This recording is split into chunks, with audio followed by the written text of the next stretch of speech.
About a year ago, I was looking into what all it would take to get my pilot's license, how much it would cost, and what the training would look like. But no matter what I searched or how hard I looked, I couldn't find a clear outline and explanation of what the process looked like. So I decided to document my entire journey from beginning to end, from online ground school to finally getting my private pilot's license. Before starting any training, I booked a discovery flight for me and my wife with a friend of mine who's an instructor. I wanted to make sure that not only was this something that I wanted to do, but I also wanted my wife to be familiar with what general aviation flying looked like, and to make sure she had a frame of reference for what I was about to embark on. After going up around the pattern a few times and doing a few landings, I was absolutely hooked. After another conversation with my wife, we decided that I would officially start pursuing my pilot's license. In its simplest form, you need to do two things to get your license. You need to pass a written exam, and you need to pass a practical exam, which consists of two portions, the oral and the flight portion.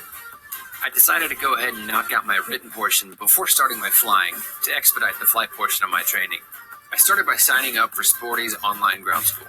There are several other fantastic online ground schools available, but I chose Sporty's just because I was familiar with them.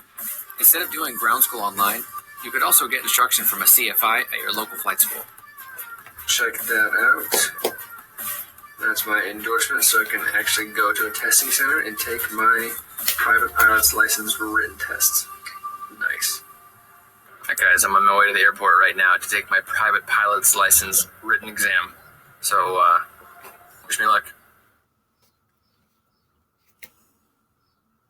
If you have more than $10,000 in the bank and you don't know this, I guarantee you that you're losing money. Real estate, the stock market. The written portion was pretty straightforward. It's a 60-question test that you take on a computer, and you have to get a 70% or higher to pass. Well, you guys, I passed.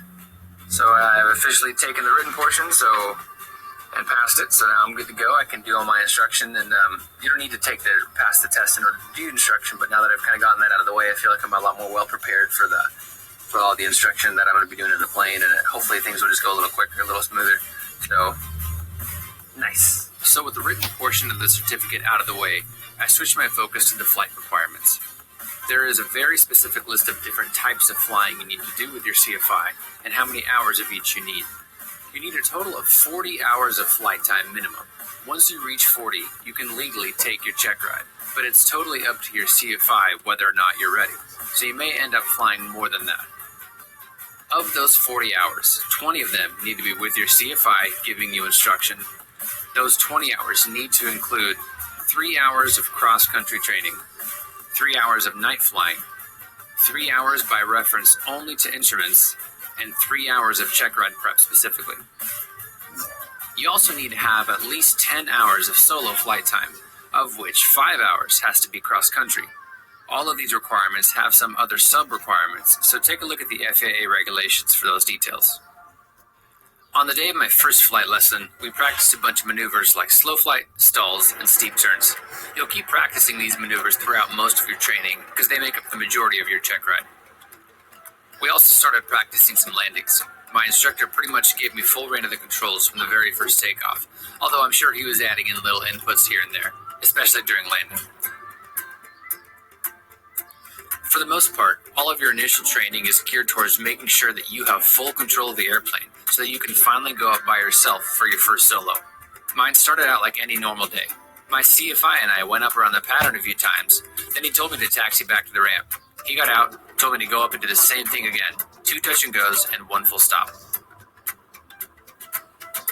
It's easy to feel like you're not prepared for your first solo, but rest assured, your CFI is not going to send you up if you're not ready. Aviation is all about safety, and if they didn't think that you could safely solo the airplane, they wouldn't sign off on it. So trust your CFI when they tell you you're ready to solo, and trust that all of your hard work up until this point will get you through it. So as I pushed the throttle to full power for takeoff, my body took over. Without even realizing it, I was verbally talking through my checklists and focusing on the flight so much that I didn't even have time to be nervous. Once you set the plane down for that last landing, that's when it hits you. You just flew an airplane all by yourself. I can't overstate the feeling of accomplishment I felt after landing the plane. I did that, all me. There's no safety net in place, and I instinctively fell back on my training to get it done.